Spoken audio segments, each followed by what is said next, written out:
Assalamualaikum warahmatullahi wabarakatuh.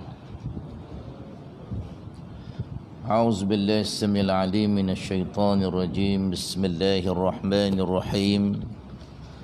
Alhamdulillahilladzi akramana bi ni'matil islam wal iman وأنعمنا بنعمة الاستقامة والثبات على صراطه المستقيم أشهد أن لا إله إلا الله وأن محمدا عبده ورسوله اللهم صل وسلم على حبيبنا وشفيعنا محمد الأمين خاتم الأنبياء والمرسلين وقائد الدعاة المجاهدين وصاحب الغرة المحجلين وعلى آله وأصحابه ومن دعا بدعوته واستنى بسنته إلى يوم الدين قال سبحانك لا علم لنا إلا ما علمتنا إنك أنت العليم الحكيم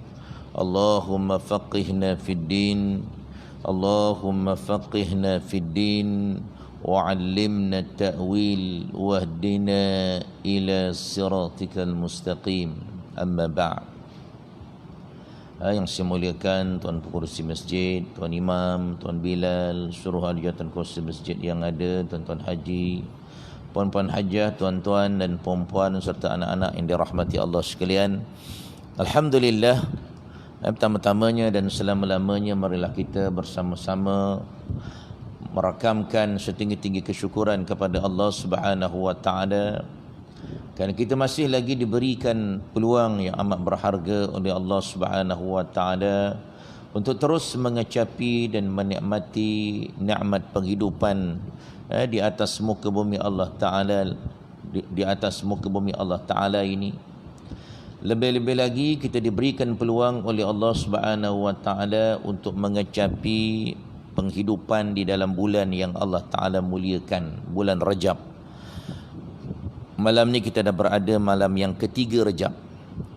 Jadi kita bersyukur kepada Allah Subhanahu wa taala peluang yang dianugerahkan oleh Allah Subhanahu wa taala berada di bulan Rajab ini dengan hidayatut taufik yang dianugerahkan oleh Allah Subhanahu wa taala. Moga-moga dapat sama-sama kita syukuri dengan kita memperlipat gandakan lagi amal ibadah kita, taqarrub kita, pendampingan diri kita kepada Allah Subhanahu wa taala bersesuaian dengan bulan Rajab ini yang Allah taala menggandakan pahala terhadap amalan-amalan hamba-hambanya.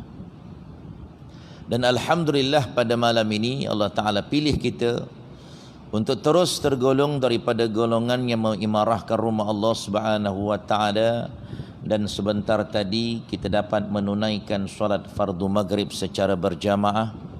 Dan Allah Ta'ala pilih pula kita dengan nikmat kelapangan masa untuk sama-sama kita berada dalam majlis ilmu, untuk kita sama-sama bertadabbur dengan ayat-ayat suci Al-Quran, dengan kalamullah, khususnya surah Al-Hasyr. InsyaAllah pada malam ni kita akan sambung pada ayat yang ketiga, ayat yang keempat, ayat yang keempat dan ayat yang kelima, InsyaAllah. Jadi sebelum kita nak teruskan pengajian kita pada malam ini, terlebih dahulu marilah sama-sama kita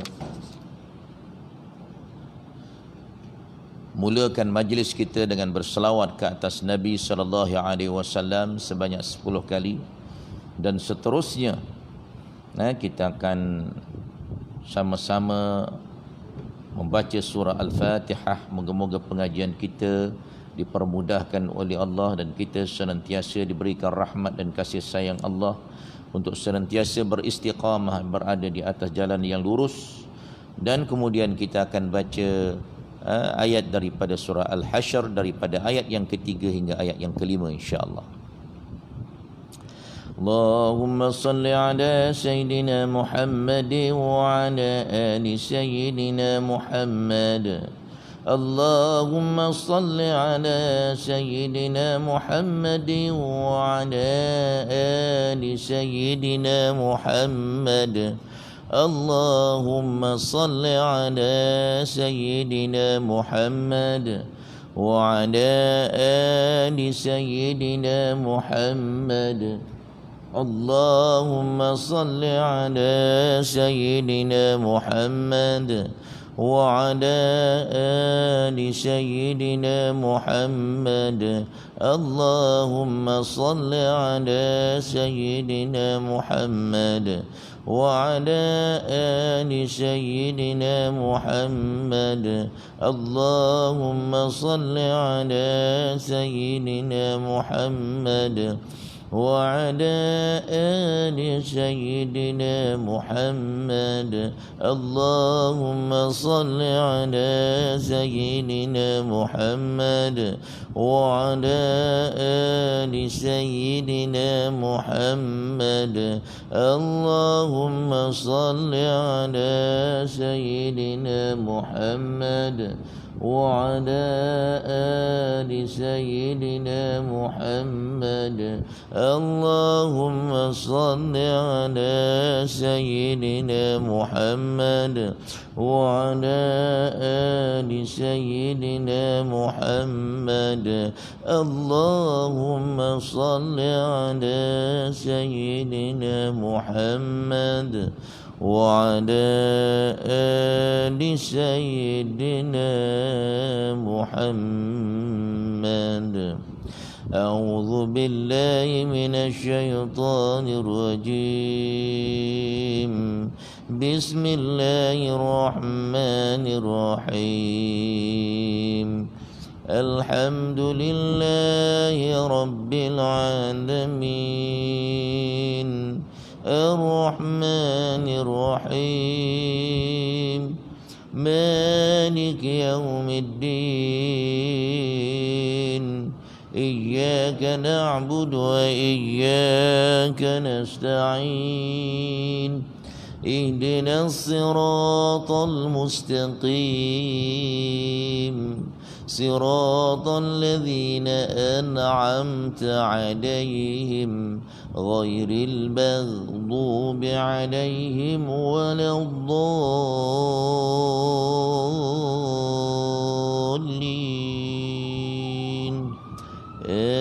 Amin. A'udzu billahi minasy syaithanir rajim.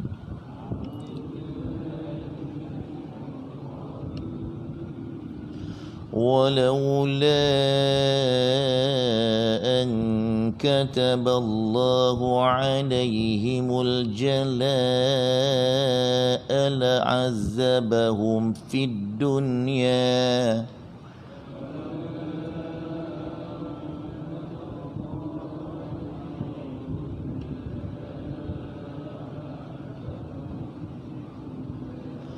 ولهم في الآخرة عذاب النار.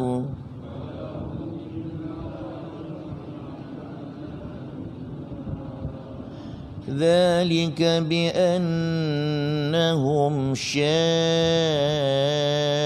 الله ورسوله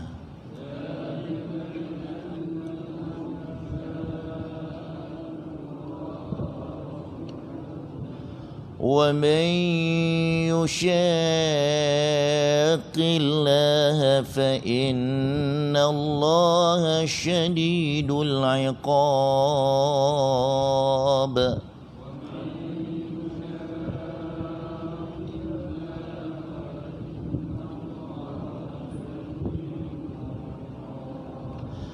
ما قطعتم من لينة أو تركتموها قائمة على أصولها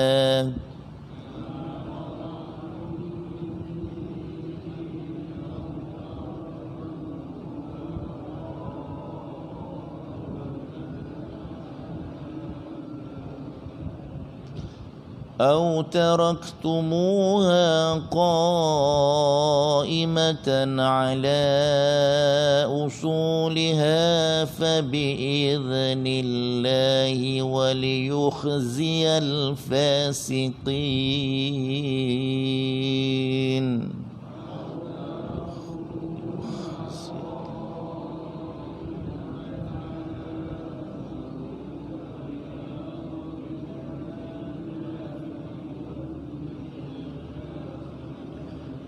Sadaqallahul azim.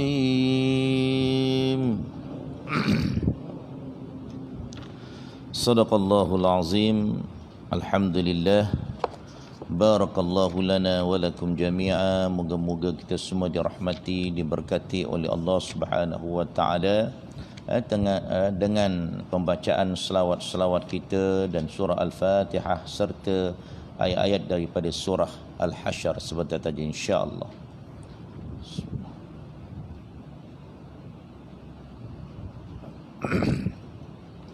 Okey, tuan-tuan dan puan-puan muslimin dan muslimat yang dirahmati Allah sekalian, pada pengajian yang lalu kita telah mempelajari bagaimana Allah Subhanahu wa taala telah menceritakan dalam ayat yang kedua, yang mana Allah Subhanahu wa taala telah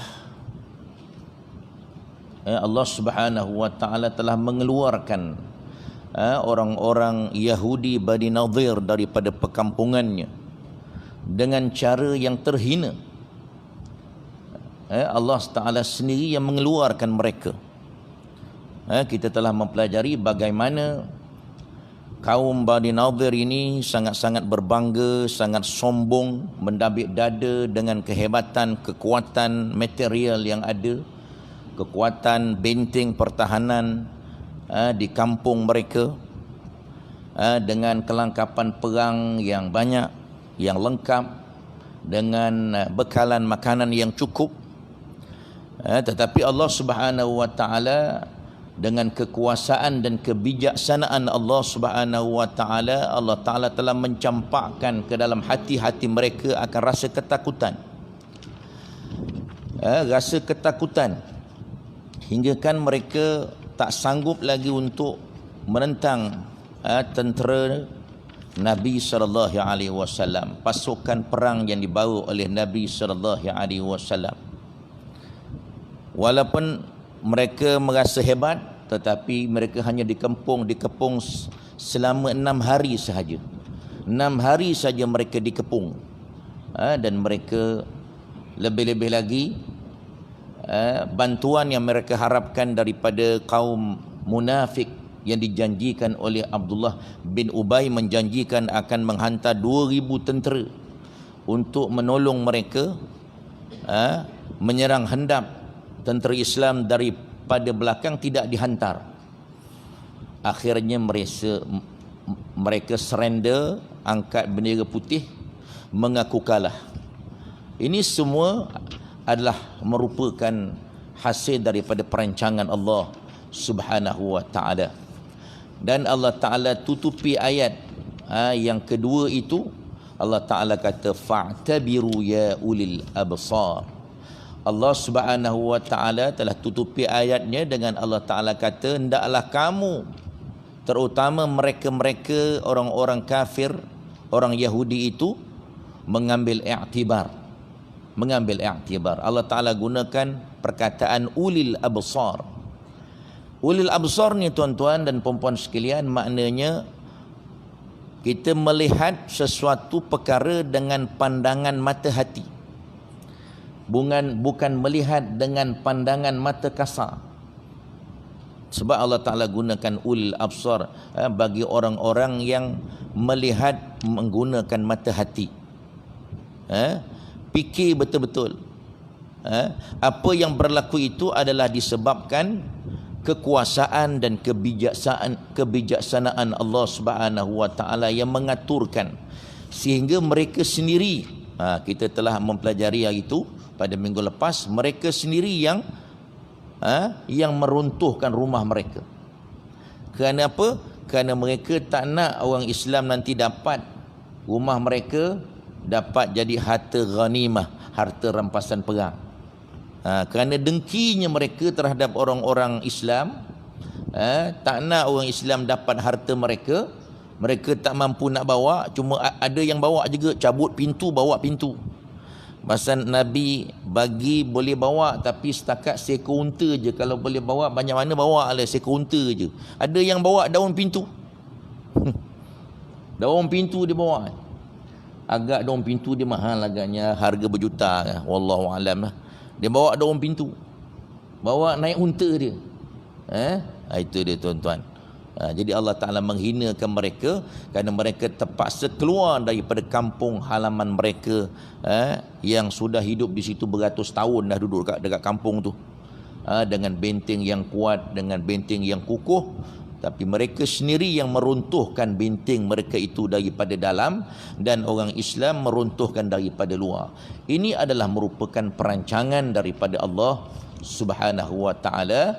Jadi ini juga tuan-tuan dan puan-puan sekalian menjadi suatu pengajaran kepada kita umat Islam, supaya kita melihat apa-apa yang berlaku di hadapan mata kita dengan pandangan mata hati. Jangan kita melihat dengan pandangan mata kasar. Ini biasalah. Ini cuaca tak baik. Ini bencana alam. Ini biasa orang kita cakap. Memanglah bencana alam, tetapi semua itu berlaku kerana apa? Kerana kemarahan Allah. Kerana berlaku disebabkan kemurkaan Allah terhadap perbuatan-perbuatan jahat manusia yang masih lagi engkar kepada Allah Subhanahu wa taala. Sebab itu Allah Taala turunkan pelbagai bala dan bencana, wabak penyakit yang tak kesudahan. Ini dia tuan-tuan dan puan-puan. Ini satu pengajaran yang sepatutnya kita ambil daripada ayat ini, melihat sesuatu yang berlaku di hadapan mata kita dengan pandangan mata hati, bukan melihat dengan pandangan mata kasar. Okey, itu yang kita boleh pelajari pada pengajian yang lalu. Pada malam ni kita sambung lagi pada ayat yang ketiga. Allah Ta'ala sebut, walaula an kataballahu alaihimul jalaa la'adzabahum fid dunya. Dan jika tidak kerana Allah Subhanahu wa taala telah menetapkan al-jala ini pengusiran terhadap mereka, benar-benar Allah Ta'ala akan mengazab mereka di dunia ini. Maksudnya apa?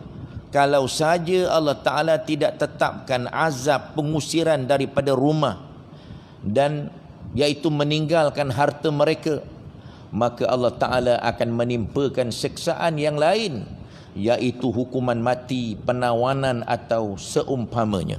Ini dia tuan-tuan, Allah Ta'ala kata ini satu daripada rahmat dan kasih sayang Allah. Orang-orang kafir ni tuan-tuan, dekat dunia pun dia dapat rahmat daripada Allah, hasil daripada sifat Ar-Rahman Allah. Semua makhluk di atas muka bumi ni, termasuklah orang-orang kafir, akan mendapat rahmat dan kasih sayang Allah dengan sifat Ar-Rahman Allah. Orang-orang yang berislam, yang beriman sahaja yang akan mendapat rahmat dan kasih sayang Allah daripada sifat Ar-Rahim Allah. Kita ni tuan-tuan yang dapat duduk kat masjid ni, yang boleh duduk mengaji walaupun sakit lutut, walaupun sakit pinggang, baru duduk dah macam-macam duduk pun ada, baru duduk ni, baru start. Ada yang dah berlunjur, Tapi masih lagi sanggup ni. Pasal apa? Pasal kita mendapat rahmat dan kasih sayang Allah daripada sifat Ar-Rahim Allah. Kita orang Islam yang beriman, yang menterjemahkan keimanan kita dengan amalan. Duduk dan sanggup duduk dalam majlis ilmu walaupun dalam keadaan yang tak berapa nak sihat pun datang juga. Pasal apa? Pasal Allah Ta'ala pilih kita. Lebih-lebih lagi tuan-tuan, kita duduk ni pula pada malam ni duduk dalam bulan Rejab.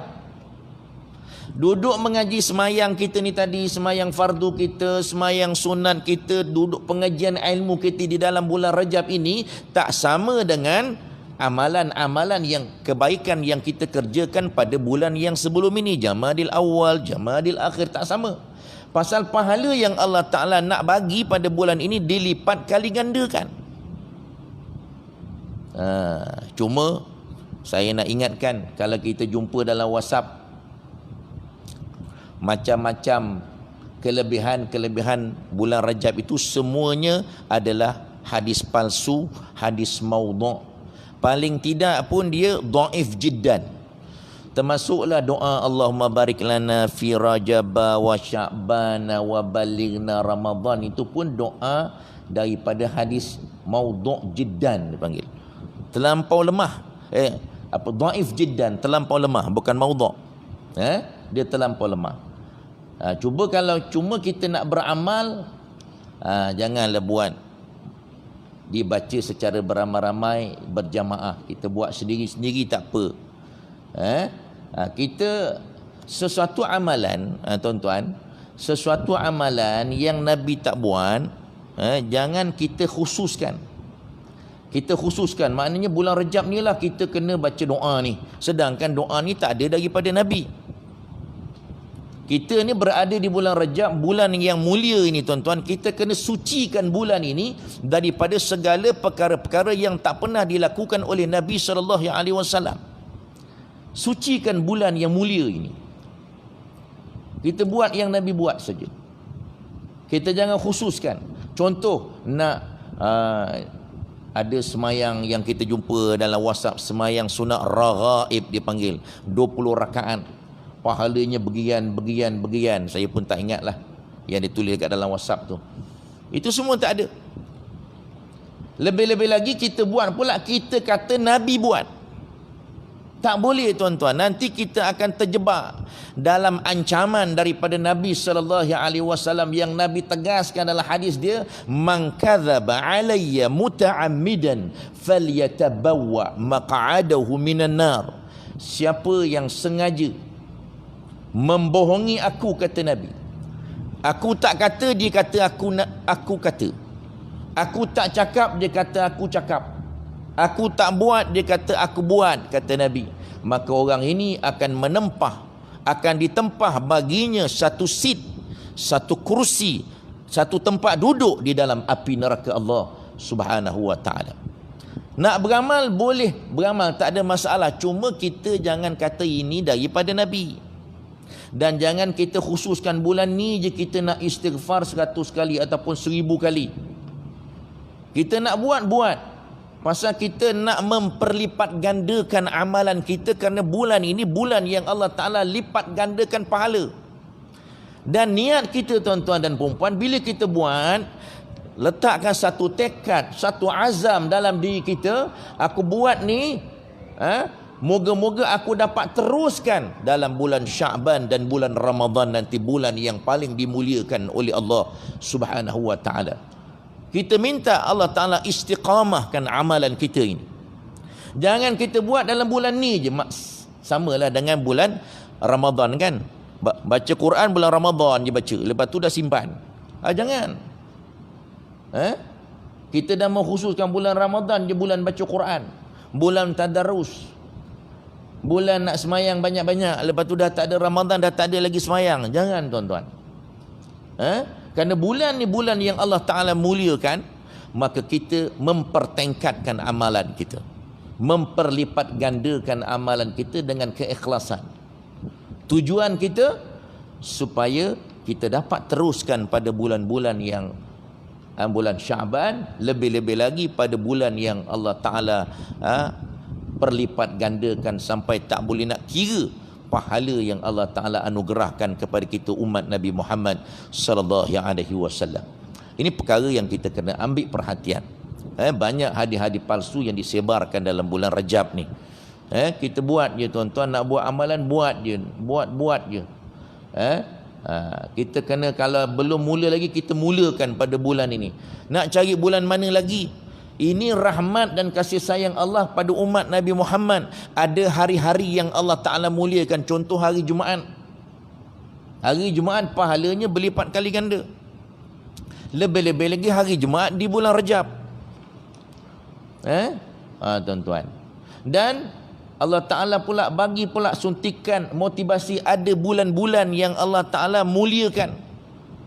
Bahkan pada bulan ni tuan-tuan, bukan sahaja pahala dilipat kali gandakan, dosa-dosa, amalan-amalan kejahatan yang kita buat juga dosanya dinaikkan juga, dilipat kali gandakan. Ini satu peringatan daripada Allah. Kita kena berjaga-jaga daripada berbuat dosa pada bulan ini. Ini perkara yang kita kena ambil perhatian. Okay, tuan-tuan.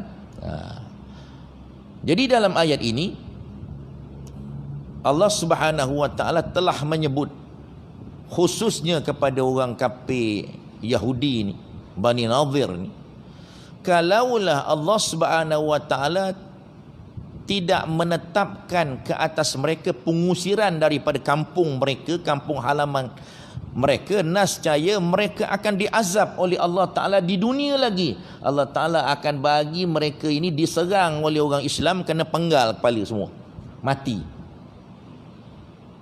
Kat dunia lagi dah kena penggal. Bukan saja harta kena ambil, bahkan kena bunuh dengan orang-orang Islam. Jadi Allah Ta'ala bagi mereka keluar daripada kampung mereka dalam keadaan aman. Mereka tidak diusik pun walau sedikit pun. Bagi peluang mereka keluar dengan aman. Bawa lah setakat yang boleh bawa, tapi seekor unta je. Atas seekor unta sahaja. Tak boleh lebih daripada itu. Itu syarat yang diberikan oleh Allah Ta'ala kepada Nabi, supaya Nabi beritahu kepada mereka. Ini nak mengajar mereka. Nak mengajar mereka yang tak nak mengotakan janji mereka. Dah berjanji dengan orang Islam, dengan Nabi SAW untuk hidup aman damai, bantu-membantu di bawah kerajaan Madinah, di bawah kerajaan Rasulullah SAW. Tiba-tiba mereka memungkiri janji. Mereka melanggar janji ini. Jadi Allah Ta'ala nak bagi peringatan. Dan Allah Ta'ala sebut, walahum fil akhirati azabun nar, dan bagi mereka di akhirat azab neraka. Allah Ta'ala kata dekat dunia tak apa, ni rahmat kasih sayang Allah kepada orang kafir. Dekat dunia tak apa, aku bagi lepas. Bolehlah kau berhijrah, pergi duduk dekat Khaybar, pergi duduk dekat Syria sana. Ada yang pergi ke Khaybar, ada yang pergi ke Syria. Tapi besok akhirat kau tetap kena. Pasal kau tak nak beriman dengan Nabi yang diutuskan oleh Allah Subhanahu wa taala. Bahkan menentang, bahkan buat konspirasi pula dengan orang kafir Quraisy Mekah, nak menentang Nabi SAW, nak membunuh Nabi SAW. Dekat dunia kamu tetap kena. Bagi mereka, kata Allah Subhanahu wa taala, azab api neraka. Pasal apa? Zalika bi annahum, ayat yang keempat tu, zalika bi annahum syaqullaha wa rasulah. Kenapa mereka akan diazab di dalam api neraka besok di akhirat kelak? Kerana sesungguhnya mereka menentang Allah dan Rasulnya. Yakni Allah Ta'ala menimpakan azab tersebut serta menjadikan Rasulnya dan orang-orang yang beriman berkuasa ke atas mereka. Hal ini disebabkan kerana mereka menentang Allah dan Rasulnya serta mendustai khabar gembira yang telah dibawa oleh Nabi Muhammad sallallahu alaihi wasallam, sementara mereka mengetahui hal itu persis seperti pengetahuan mereka akan anak-anaknya. Jadi kemudian Allah Ta'ala sebut wa may yushaqillaha fa innallaha syadidul iqab. Sesiapa yang menentang Allah, maka sesungguhnya Allah Ta'ala sangat keras hukumannya. Ini peringatan daripada Allah Subhanahu Wa Ta'ala kepada orang Yahudi ini secara khususnya, dan kepada kita juga umat Nabi Muhammad sallallahu alaihi wasallam, kepada umat Nabi Muhammad di sepanjang zaman sampai ke hari kiamat. Jangan sampai kita menentang Nabi, menentang Allah, menentang Nabi sallallahu alaihi wasallam. Jangan sampai kita tak percayakan Allah, tak percayakan Nabi. Tuan-tuan, saya baru jumpa satu kes ni, saya nak cerita sikit. Jumpa satu kes budak sekolah agama di Melaka ini dah tak percayakan Tuhan. Dia boleh belajar sekolah agama daripada siatan 1 sampai tingkatan 5 tahun ni. Dia ambil SPM, bukan yang dekat ni, SPM akan datang ni. Mak bapak dia heran, duduk dalam PKP, duduk di rumah tak nak semayang. Ingat kok dia kena gangguan jin ke, bawa lah jumpa saya. Rawat tuan-tuan, tak ada apa-apa. Saya pun tanya dia, awak ni kenapa yang tak nak semayang? Saya ni ustaz ni, saya cakap depan-depan mak saya ngasih, saya dah tak percaya Allah. Inna lillahi wa inna ilaihi raji'un. Satu musibah yang amat besar, tuan-tuan. Dia dah jadi ateis. Saya dah tak percaya Allah, saya dah tak percaya kepada Islam. Sebenarnya masa saya masuk dekat sekolah tu, saya duduk dekat asrama, saya berlakon je, kata dia. Memanglah saya peksa pendidikan Islam, peksa agama, saya dapat A, kata A+, pasal saya menghafal. Budak otak cerdik, tuan-tuan. Dia berbahas dengan saya, dia menggunakan istilah dia menggunakan pendapat-pendapat orang barat semua. Ini kata ni orang Inggeris ni, orang Inggeris ni. Semua dia gunakan pendapat. Saya kata, macam manalah nak betul apa yang awak cakap ni? Awak bersandarkan kepada pendapat orang kafir. Kita ni kan orang Islam. Saya bukan Islam, kata dia. Sudah. Dia kata dia bukan Islam. Awak tahu tak, saya kata, kalau ada hukum Islam awak ni dah kena pancung. Memang saya tahu, kata dia. Tapi kat Malaysia tak ada. Saya tunggu umur 18 tahun, saya nak tukar agama, kata dia. Saya nak keluar pada Islam. Mak bapak dia terperanjat, mak bapak cikgu. Dia kata, ustaz, saya tak percaya, ni nak anak saya ke ni, kata dia. Kita dah cek, tak ada apa-apa. Tak ada gangguan. Sebelum ni saya pernah jumpa ada yang jin Kristian masuk dekat dalam badan dia. Jin tu nak Kristiankan dia. Betul. Dia tak boleh baca Quran, tak boleh semayang. Yang ini tak. Dia sendiri, dia mengaku, sebenarnya saya ni bukan kena jin pun, ustaz. Tak ada. Saya sendiri yang memang saya kaji, kata dia, saya dah pergi ke gereja, saya dah pergi ke kuil. Saya tak percaya semua ni. Gereja, saya dah pergi ke kuil, lagilah tak percaya, kata dia. Tuhan apa macam ni? Pergi dekat gereja, ada 3 Tuhan. Tuhan ada 3 pula lah, kata dia. Yang Islam pun saya tak percaya, pasal Tuhan ni tak nampak. Dia kata Tuhan tak nampak. Saya kata banyak benda kat dunia ni yang kita tak nampak tapi ada, kan. Dia kata memanglah, kata dia. Tapi saya tak percaya. Budak dah besar, punya degilnya dia.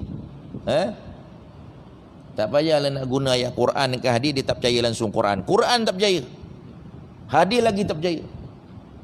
Ini tuan-tuan, itu baru seorang yang kita jumpa. Budak sekolah agama.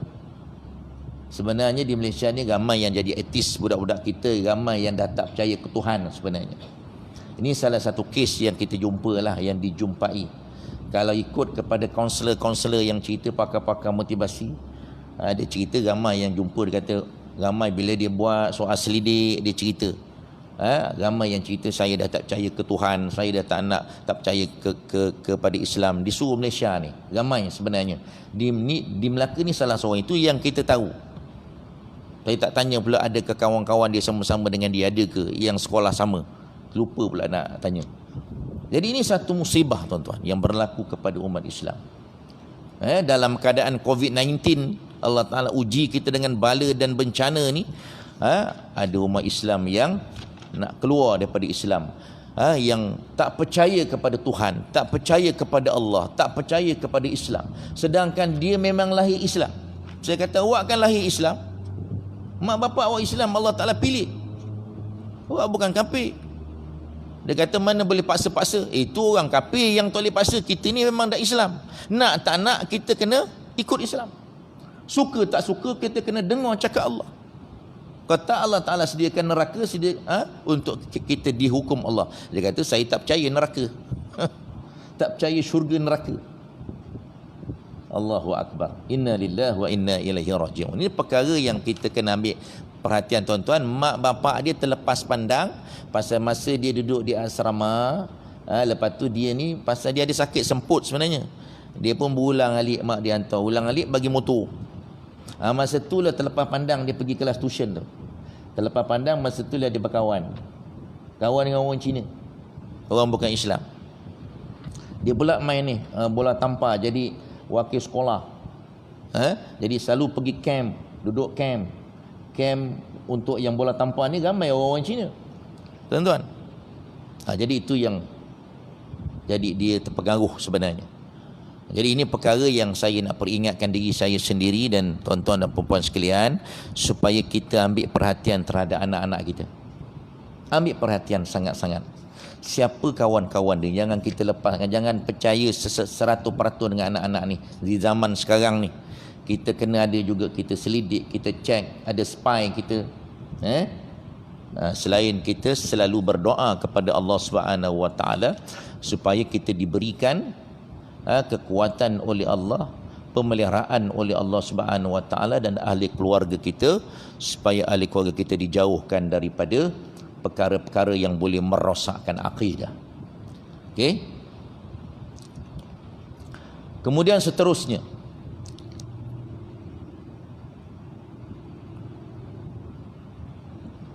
insya-Allah.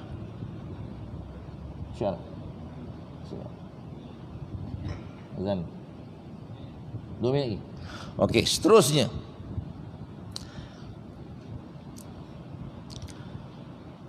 ma qata'tum min linatin aw taraktumuha qa'imatan ala usuliha fa bi iznillah wa liyukhziyal fasiqin. Apa sahaja yang kamu tebang daripada pohon korma milik orang-orang kafir ataupun yang kamu biarkan tumbuh berdiri atas pokoknya, maka semua itu adalah dengan izin Allah, kerana dia hendak memberikan kehinaan kepada orang-orang kafir. Jadi tuan-tuan, puan-puan sekalian, disebut dalam kitab kita lafaz al-lin. Al-linatin dalam ayat ini diungkapkan dengan lafaz linah, adalah salah satu jenis korma yang baik. Abu Ubaidah berkata, iaitu jenis korma yang berbeza dengan korma ajwah dan al-burni. Majoriti ahli tafsir berkata al-lina adalah jenis korma selain al-ajwah. Ibnu Jarir berkata itu adalah sebutan untuk semua jenis korma. Beliau menukilkan daripada Mujahid, pokok korma yang Rasulullah hancurkan dinamakan juga dengan buwairah, al-buwairah. Peristiwa ini terjadi pada saat Rasulullah SAW mengepung mereka, dan beliau memerintahkan untuk menebang pokok korma milik kaum Yahudi ini dengan tujuan untuk menakut-nakutkan dan menggertak hati mereka. Diriwayatkan daripada Muhammad bin Ishaq, daripada Yazid bin Rumman, Qatadah dan Muqatil berkata,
La haula wala quwwata illa billah.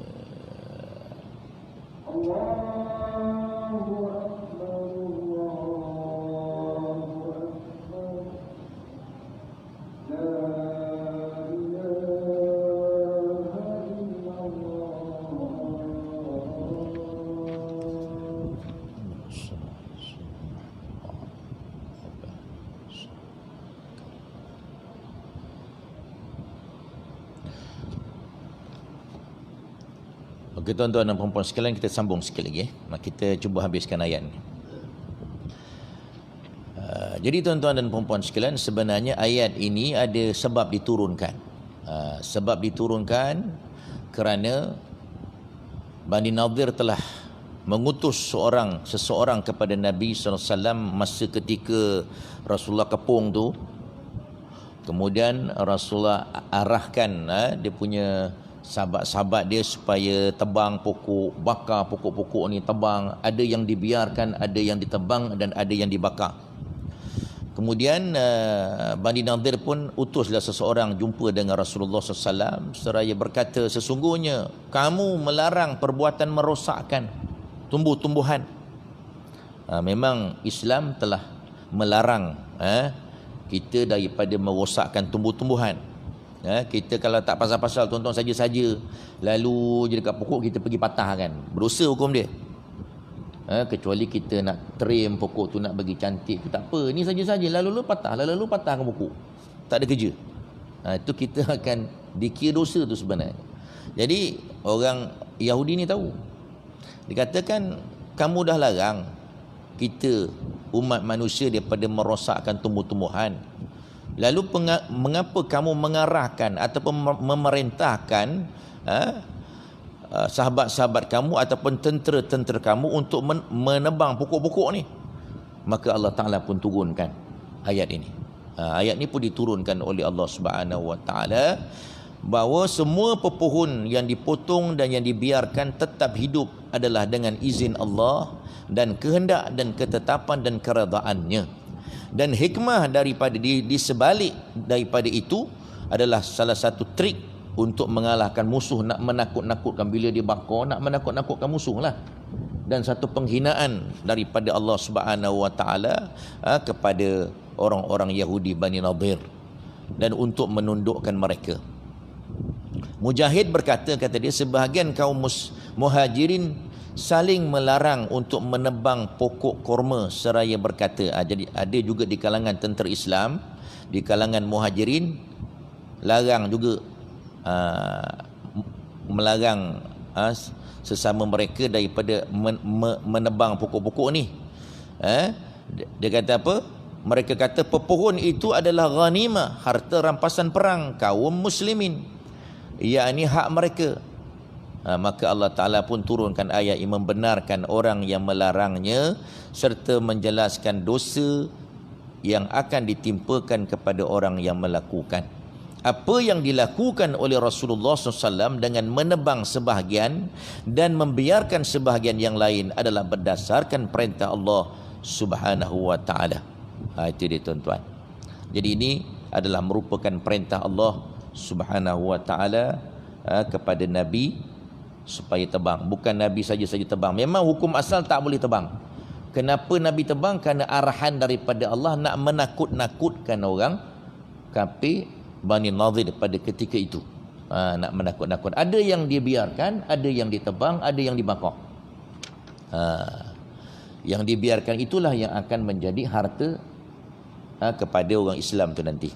Ini di antara perkara yang disebut oleh Allah Subhanahu Wa Ta'ala di dalam ayat yang kelima ini. Dan Allah Ta'ala akhiri ayat dia, waliyukhziyal fasiqin, dan untuk memberikan kehinaan kepada orang-orang yang fasik. Tujuan Allah Ta'ala arahkan begitu nak memberi kehinaan kepada orang-orang yang fasik ini sebenarnya orang-orang yang mengingkari perintah Allah, yang menentang Allah dan Rasul yang diutuskan oleh Allah Subhanahu wa Ta'ala. Ini perkara yang kita dapat pelajari pada malam ini, tuan-tuan dan puan-puan sekalian. Moga-moga menjadi pengajaran kepada kita supaya kita senantiasa berdoa kepada Allah Subhanahu wa Ta'ala.